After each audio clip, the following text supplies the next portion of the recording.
Good morning students, मैं Sonia Karnal UPS मुकाम से क्लास 8th की इंग्लिश का हमने जो लेसन पढ़ रहे थे ग्लोबल वार्मिंग, उसके हमने टेक्सचर क्वेश्चन स्टार्ट किए थे। तो इसके हमने 3 क्वेश्चन पढ़े थे। हमने why has the earth's average surface temperature increased, why is the Himalayan region called the water tower of Asia, and what are the main sources of water in Kashmir valley. ये तीनों क्वेश्चन जो है हमने कर लिए थे।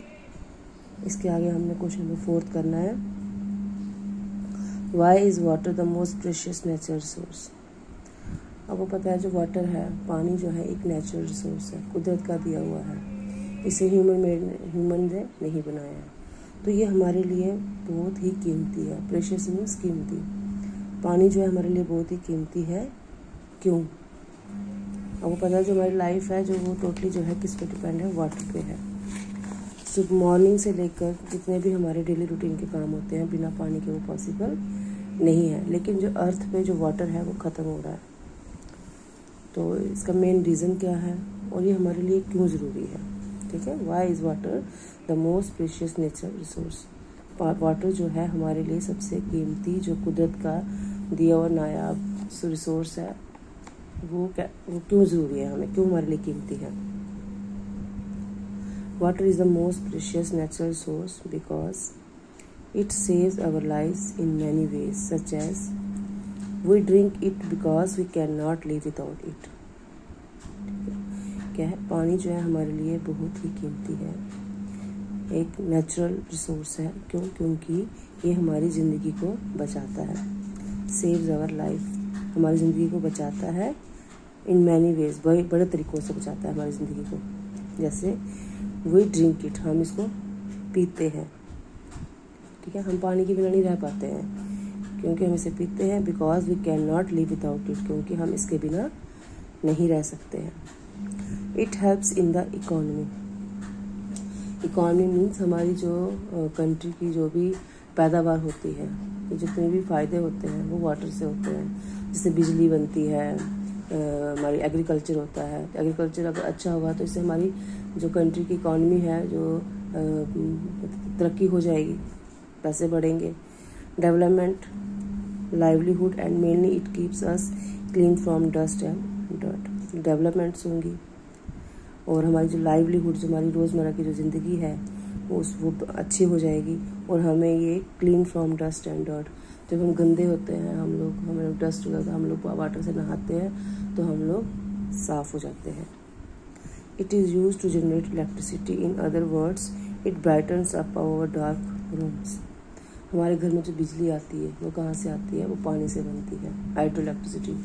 ठीक है, तो ये हमारे जो अंधेरे कमरों में रोशनी जो आती है ये किससे आती है? वाटर से आती है। तो वाटर हुआ ना हमारे लिए बहुत ही कीमती। It is use for agriculture so that we can get 2 times meal. जो हम 2 टाइम का खाना खाते हैं, जो एग्रीकल्चर हम करते हैं, वो किससे पॉसिबल है? वाटर से। It is really a precious natural resource. इसलिए जो वाटर है एक बहुत ही कीमती कुदरत का दिया हुआ हमें नायाब रिसोर्स है। ठीक है, जो वाटर है उसके बिना हमारी लाइफ पॉसिबल नहीं है। एक तो हमारे एग्रीकल्चर में हमें फ़ायदेमंद होती है या हम जब पीते हैं पानी, और एक इलेक्ट्रिसिटी है। ठीक है, जितना भी हमारे लिए सहूलतें हैं, हमारी जो लाइफ है वो टोटली डिपेंड है किस पे? वाटर पे। तो इस आंसर को दोबारा पढ़ती हूँ मैं। Water is the most precious natural resource because it saves our lives in many ways, such as we drink it because we cannot live without it. It helps in the economy, development, livelihood, and mainly it keeps us clean from dust and dirt. It is used to generate electricity. In other words, it brightens up our dark room. हमारे जो अंधेरे कमरे हैं उनमें जो रोशनी आती है वो आती है वाटर से। It is used for agriculture so that we can get 2 time meals. जो हम 2 टाइम का खाना खाते हैं, एग्रीकल्चर जो है वो किससे पॉसिबल है? वाटर से। It is really a precious natural resource. इसलिए ये बहुत ही कीमती नेचुरल रिसोर्स है। How has Kashmir been influenced by global warming? ठीक है, हमने लेसन में पढ़ा था जो हमारा कश्मीर है वो ग्लोबल वार्मिंग से पूरा उस पर इफ़ेक्ट पड़ रहा है। कैसे? Due to global warming, the glacier in Kashmir are receding at an alarming rate. ठीक है, ग्लोबल वार्मिंग से क्या हो गया है, ये जो गर्मी बढ़ती जा रही है, टेम्परेचर एकदम से इंक्रीज हो रहा है अर्थ का, उससे क्या हो गया हुआ है, जो ग्लेशियर्स हैं, जो बर्फ़ के पहाड़ हैं कश्मीर में, वो ख़त्म होने के आ रहे हैं। ठीक है, residing and alarming rate means वो ख़त्म होने के लिए उसका अलार्मिंग रेट बच गया है, खतरे की घंटी बज गई है कि जो ग्लेशियर्स हैं वो ख़त्म हो रहे हैं। We have lost 18% of the Kolhai glacier and about 16% of the glacier in Suru. ठीक है, कोल्हाई में 18% ग्लेशियर जो है वो ख़त्म हो चुका है और सुरू में 16% जो ग्लेशियर्स है वो ख़त्म हो गया। ग्लेशियर्स मीन्स ख़त्म होने, बर्फ़ ख़त्म हो रही है। Besides this, Kashmir is witnessing a reduction in snowfall, occurrence of high-velocity windstorms, and drastic changes in precipitation and seasonal changes. एक तो हुआ कि इनके ख़त्म हो रहे हैं ग्लेशियर्स, दूसरा ये है कि कश्मीर जो है क्या हो गया, विटनेसिंग रिडक्शन इन स्नोफॉल। पहले बहुत ही बर्फ़ होती थी कश्मीर में विंटर्स में, आज से 10 सालों पहले, लेकिन अब जैसे जैसे ग्लोबल वार्मिंग हो रही है, टेम्परेचर बढ़ रहा है, जो स्नोफॉल है कश्मीर में ये बहुत ही कम हो गया हुआ है, और जितना स्नोफॉल कम होगा उतना पानी की कमी हो जाएगी। Occurrence of high velocity wind storms, बहुत तेज़ तूफान चलते हैं, and drastic changes in precipitation and seasonal changes. ये जो मौसम में चेंजेस आ रही हैं, गर्मियाँ अपने टाइम पे नहीं, गर्मियों में अपने टाइम पे गर्मियाँ नहीं आ रही हैं, सब विंटर्स कम हो रहे हैं, गर्मियाँ ज़्यादा हो रही हैं। इससे क्या हो गया है, कश्मीर की फसलों पे असर पड़ता है, वहाँ की लाइवलीहुड पे असर पड़ता है। ठीक है, तो कहने का मतलब है कि किस तरह से जो ग्लोबल वार्मिंग है वो कश्मीर की लाइफ पे इफ़ेक्ट डाल रहा है। मैं इस आंसर को दोबारा पढ़ती हूँ। Due to global warming, the glaciers in Kashmir are receding at an alarming rate. We have lost 18% of the Kolhai glacier and about 60% of the glacier in Suru basin. Besides this, Kashmir is witnessing a reduction in snowfall, occurrence of high-velocity windstorms, and drastic changes in precipitation and seasonal changes. Now, question number 6.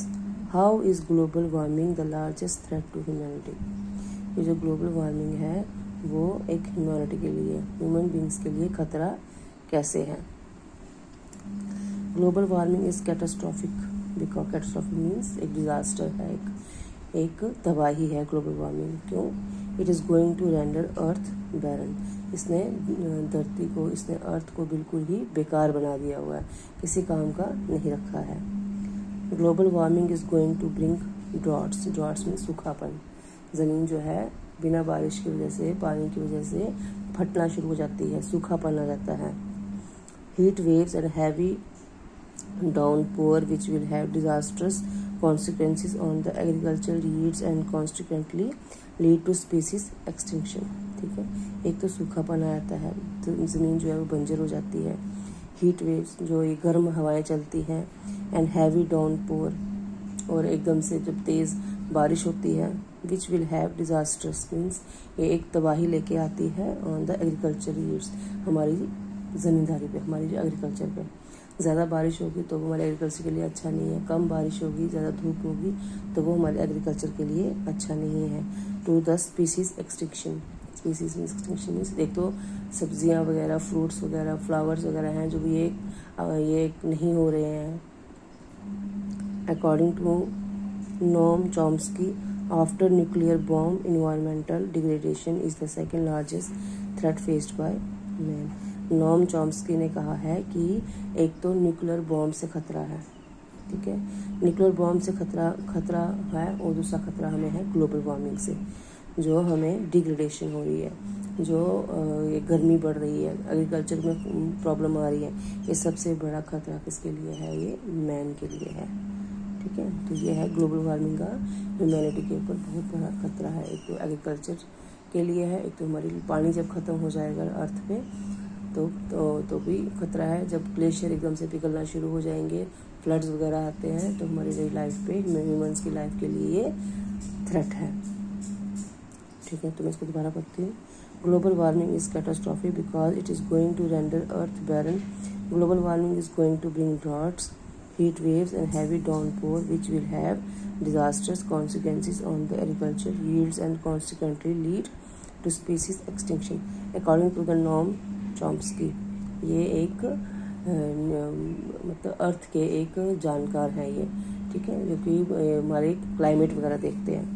After nuclear bomb, जो Noam Chomsky, after nuclear bomb environmental degradation is the, जो हमारे environmental में, ठीक है, जो हमारे आबो हवा में जो तबाही डिग्रेडेशन हो रही है, तबाही मच रही है, is the second largest threat faced by man. जो इंसान सबसे बड़ा खतरा जो फेस कर रहा है, जो उसके इन्वायरमेंट में प्रॉब्लम हो रही है, एकदम से क्लाइमेट चेंज हो रहा है, उसका सबसे बड़ा खतरा किसको है? इंसान को है, मैन को है। तो ये 3 क्वेश्चन है। Why is water the most precious natural resources? How has Kashmir been influenced by global warming? And how is global warming the largest threat to humanity? तो इसको आप कर लीजिएगा और अपनी इंग्लिश कॉपी पे लिख लीजिएगा। Thank you.